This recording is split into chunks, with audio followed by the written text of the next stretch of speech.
1.5 KG vanilla cake এটা বনাবলৈ লৈছোঁ। তাৰ কাৰণে গোটেইখিনি মই বস্তু আজি যা যোগাৰ কৰি লৈছোঁ। বেলেগ দিনাটোতো মই আইচিং কৰা ভিডিঅ'হে দেখুৱাওঁ, বাকীটো কেকটো কেনেকৈ বেক কৰোঁ দেখুৱাই নহয়। সেইকাৰণে আজি বোলো ভাবিছোঁ অকণমান দেখুৱাই দিওঁ। আগতে মোৰ বহুত পুৰণা ভিডিঅ'ত মই দিয়া আছে, তথাপিতো বহুতে ৰিকুৱেষ্ট কৰি আছিলে, সেইটো কাৰণে কেকৰ কাৰণে কেনেকৈ মই কেক বেছ ৰেডি কৰোঁ তাকে দেখুৱাই দিওঁ। আৰু মই আজি কেককেইটা বনাবৰ কাৰণে লৈছোঁ এইফালে ভেনিলা প্ৰিমিক্স। আৰু মোৰ যিমানবোৰ কেক দেখে আপোনালোকে চব মানে মই এগলেছ কেকে বনাওঁ, আৰু আজি ভেনিলা কেক বনাম। আৰু তাৰ কাৰণে এইফালে লৈছোঁ প্ৰিমিক্স লৈছোঁ, আৰু এইটোও প্ৰিমিক্স এটা আছে, আৰু এইফালে গুডৰিচৰো প্ৰিমিক্স আছে। আৰু এইটো মানে শেষ হ'বলৈ হৈছে যে ইয়াৰ আধা লৈ ল'ম আৰু ইয়াৰ লৈ ল'ম। আৰু তাৰ কাৰণে মেজাৰমেণ্টৰ কাৰণে এইবিলাক গোটেইবিলাক কেক টিন লৈ লৈছোঁ, আৰু এইফালে বাউল চাউল চব ৰেডিকৈ লৈছোঁ, আৰু লগতে তেলো লৈছোঁ, ৰিফাইন অইল বা ৰিফাইন অইল নল'লে বাটাৰো ল'ব পাৰে, কিন্তু এতিয়া মই প্ৰিমিক্স দি বনাই আছোঁ যে সেইটো কাৰণে লৈছোঁ। তাৰ কাৰণে ৰিফাইন আৰু 2 টায়াৰ বনাম 1.5 কেজি কেকৰ কাৰণে। আৰু এইফালে কেক টিন চাইজ গোটেইকেইটা ৰেডিকৈ লৈছোঁ। আৰু তাৰ কাৰণে মোক লাগিব এইটো 10 ইঞ্চৰ এটা কেক টিন লৈছোঁ, আৰু এইটো এটা লৈছোঁ 4 ইঞ্চৰ। আৰু এই দুটাতে মানে কেককেইটা পটককৈ মই বেছকেইটা ৰেডি কৰি লওঁ, আৰু তাৰ কাৰণে বেটাৰ গোটেইখিনি মই ৰেডিকৈ লওঁ। এইটো 8 ইঞ্চৰ হ'ব, আৰু এইটো 4.5 চামথিং 5 হয়। আৰু এই দুটা হ'লে মানে একদম পূৰা জোখে মাখে হৈ যাব। আৰু কিন্তু ইয়াৰ লগত যদি আকৌ ডাঙৰটো দিবলৈ যাওঁ গৈ পেলাই নিমিলিবগৈ যে, সেইকাৰণে এই দুটাই লৈছোঁ। এতিয়া পটাপট এতিয়া কেক বেছটোৰ কাৰণে মই বেটাৰখিনি ৰেডিকৈ লওঁ। এইফালে বেটাৰখিনি ৰেডি কৰাৰ আগতে কেক টিনকেইটা অকণমান গ্ৰীচকৈ লওঁ, আৰু ইয়াত এচামুচ ৰিফাইন তেল দিছোঁ, দি পেলাই এডাল ব্ৰাছাৰে গোটেইখিনি ভালকৈ গ্ৰীচ কৰি লওঁ। আৰু ইয়াতে তলত মই দেখুৱাইছোঁ আগতে কোনো বাটাৰ পেপাৰ ইউজ বা একো পেপাৰ ইউজ নকৰোঁ। এনেকৈ অকণমান ৰিফাইন তেল লৈ পেলাই গ্ৰীচ কৰি দিওঁ, আৰু তেনেকৈ দিলেও একদম খুব ধুনীয়াকৈ মানে কেকটো ডিমল হৈ যায়, অকণো ক'তো লাগি কৰি নধৰে। আৰু ভালকৈ গোটেইখিনি চাৰিওপিনে যাতে তেলখিনি ভালকৈ লাগি যায় তেনেকৈ ভালকৈ গ্ৰীচ কৰি লওঁ। আৰু এতিয়া মোৰ কেক টিনকেইটা এইকেইটা ৰেডি কৰি ল'লোঁ, আৰু এতিয়া পটাপট মই 2টা কেকৰ কাৰণে বেটাৰ ৰেডি কৰোঁ। আৰু এইখিনি বেটাৰখিনি ৰেডি কৰোঁ মানে অলৰেডি মই আগতীয়াকৈ প্ৰেছাৰ কুকাৰকেইটা প্ৰিহিট কৰিয়ে ৰাখিছোঁ। প্ৰথমে 1 কেজি কেকৰ কাৰণে বেটাৰটো ৰেডি কৰিছোঁ, আৰু এইটো 240 ml কাপৰে 2 কাপ মই ল'ম 1 কেজি কেকৰ কাৰণে। 1 কাপ ল'লোঁ, আৰু এইটো এটা আৰু 1 কাপ ল'লোঁ। আৰু ইয়াতে আৰু প্ৰিমিক্স ল'লে একোতো ব্যৱহাৰ নালাগে কৰিবলৈ। আৰু ইয়াতে এতিয়া মই জোখ অনুসৰি পানীখিনি এড কৰিম। আৰু প্ৰতিটো প্ৰিমিক্সতে মানে পানীৰ মেজাৰমেণ্টবোৰ বেলেগ হয়, আৰু সেইকাৰণে মানে একুৰেট মেজাৰমেণ্টটোত দিবলৈ অকণ অসুবিধা হৈ যায়, কাৰণ প্ৰতিটো ব্ৰেণ্ডৰে বেলেগ বেলেগ মেজাৰমেণ্টত কোনোবাটোত মানে পানী বেছিকৈও খায়, কোনোবাটোত কমকৈও খায় যে, সেইটো কাৰণে পানীৰ আন্দাজটো মানে নিজৰ মানে এবাৰ বনোৱাৰ পিছত তাৰপিছত আন্দাজৰ মতেহে দিব লাগিব। আৰু এইফালে প্ৰিমিক্সখিনি লৈ ল'লোঁ, আৰু এতিয়া জোখমতে পানীখিনি দি যাম। পানীখিনি একেকোবে নিদিওঁ, অকণকৈ দি পেলাই বেটাৰটো ৰেডি কৰিম। আৰু একেবাৰে দি দিলে গোটেইখিনি লামচ হৈ যাব পাৰে যে, সেইটো কাৰণে পানীখিনি একদম কমকৈ দি যাম। প্ৰথমতে এইফালে মই সৰু মগটোৰে এনেকৈ এমগ দিলোঁ, আৰু ইয়াৰ মেজাৰমেণ্টটো মোৰ দুইটা একেই হৈ যায়, সেইকাৰণে মানে এইটো মগটো দি মোৰ ল'লে হৈ যায়। আৰু এইফালে অকণকৈ লাহে লাহে পানীখিনি দি গৈছোঁ, আৰু ৰিফাইনটো মই একদম লাষ্টত দিম যেতিয়া মোৰ বেটাৰটো ৰেডি হৈ যাব। আৰু এতিয়া বেটাৰটো ভালকৈ এনেকৈ মিক্স কৰি ল'লোঁ, আৰু মই এইটো মগেৰে 2 মগ পানী লৈছিলোঁ, 1 মগ সম্পূৰ্ণ দিলোঁ, আৰু এইটো মগৰ মানে সম্পূৰ্ণ 1 মগ পানী দৰকাৰ নহ'লগৈ, আৰু আধাখিনি থাকি গ'লগৈ গৈ পেলাই। আৰু এইফালে মোৰ বেটাৰটো একদম পূৰা স্মুথকৈ বিটকৈ ল'লোঁ, অকণো লামচ নথকাকৈ। আৰু ইয়াতে এতিয়া মই 3 চামুচমান দিম ৰিফাইন তেল, আৰু মই সদায় দিয়ে থাকোঁ যে, সেইকাৰণে মই মানে এনেকৈ ডাইৰেক্ট বটলেৰে দি দিলে মানে আইডিয়াটো হৈ যায়। আৰু এনেই যদি প্ৰথম কোনোবাই বনাইছে তেনেহ'লে একদম স্পুন থাকে ন, 1 টিস্পুন হিচাপে 3 টিস্পুন অইল দিলেই হৈ যাব। আৰু এতিয়া ভালকৈ মই গোটেইখিনি বেটাৰটো ভালকৈ এবাৰ মিক্স কৰি লওঁ। আৰু এইফালে মোৰ বেটাৰটো ৰেডি হৈ গ'ল।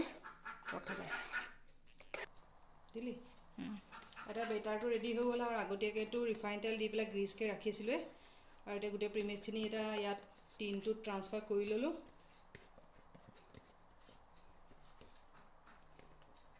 আৰু অকণো লামচ নাথাকিবলৈ বা বাবল নহ'বৰ কাৰণে অকণমান লাহে লাহে ডেপ কৰি দিওঁ, আৰু এতিয়া পটাপট বেক কৰি লওঁ। আৰু এইফালে কেকৰ বেটাৰটো বনাওঁ মানে তেতিয়ালৈকে 10 মিনিটৰ কাৰণে প্ৰেছাৰ কুকাৰটো প্ৰিহিট কৰি লৈছিলোঁ, আৰু এইফালে দি দিলোঁ কেক টিনটো, আৰু এতিয়া পটাপট লিডটো বন্ধ কৰি দিওঁ। আৰু ইটো কেকৰ কাৰণে এইটো মই 10 মিনিটৰ কাৰণে এইটো প্ৰিহিট কেক বেক কৰি ল'লোঁ, আৰু অলৰেডি ঠাণ্ডা হৈ গ'ল। আৰু এতিয়া কেকটো মই ডিম'ল্ড কৰি লওঁ। এখন লৈছোঁ পেলেট নাইফ আৰু পেলেট নাইফখনৰ সহায়ে ছাইডকেইটা অকণকৈ এৰাই ল'ম, তেতিয়া ডিমল কৰিবলৈ সুবিধা হ'ব। আৰু এতিয়া এইফালে লৈছোঁ এখন কেক বৰ্ড। এখন কেক বৰ্ড এখন ল'লোঁ, 12 ইঞ্চৰ কেক বৰ্ড এখন ল'লোঁ। আৰু এতিয়া কেকটো মই আগতীয়াকৈ এইখিনি পেলেট নাইফখনৰ সহায়তে এইখিনি ছাইডকেইটা অকণমান এৰুৱাই ল'লোৱে। আৰু এতিয়া লাহেকৈ হাতত লৈ পেলাই অকণমান ডেপ কৰি দিম। আৰু লাহেকৈতো কেকটো ডিমল হৈ গ'ল। আৰু তলতে কোনো মই টিচু পেপাৰ একো দিয়াই নাই, তথাপিতো ধুনীয়াকৈ ডিমল হৈ গ'ল। আৰু এতিয়া কেকটো প্ৰথমতে মই 3টা লেয়াৰত কাটি ল'ম। আৰু প্ৰথমতে এইখিনি ডোম শ্বেপটো যোনটো আহিছে সেইটো অকণমান ওপৰটো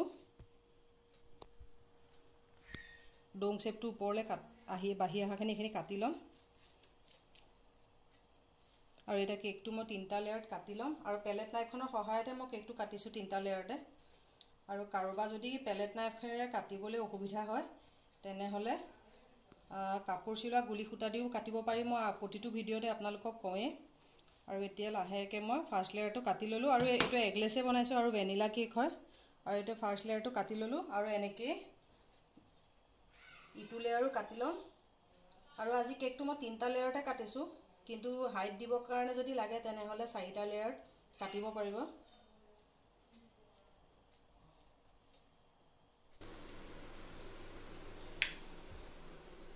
আৰু এইটো কেকটো মই 3টা লেয়াৰত কাটি ল'লোঁ। আৰু এতিয়া পটাপট আইচিং কৰোঁ অকণ বাৰু দেখুৱাই যাম বাৰু।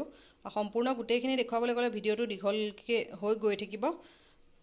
আৰু যদি ডিটেইলত চাবলৈ বিচাৰে তেনেহ'লে কমেণ্ট কৰিব, তেতিয়া নিশ্চয় নেক্সট ভিডিঅ'ত মই কেতিয়াবা সম্পূৰ্ণ একদম আইচিং টিউটৰিয়েল এটা দিম বাৰু। এতিয়া পটাপট মই কেকটো আইচিং কৰোঁ। অলৰেডি একদম 3টা লেয়াৰত কাটি ল'লোঁ আৰু ঠাণ্ডাই হৈ আছে, পটাপট আইচিং কৰোঁ। এইটো ফাৰ্ষ্ট লেয়াৰটো দি ল'লোঁ। আৰু ইয়াতে এতিয়া চেনি পানী দি চৌককৈ ল'ম।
এইকেইটা কেককেইটা আইচিং কৰা হৈ গ'ল। আৰু মানে 1 কেজিটো হৈ গ'ল ব্লু কালাৰ আৰু সৰুটো হৈ গ'ল হোৱাইট কালাৰ।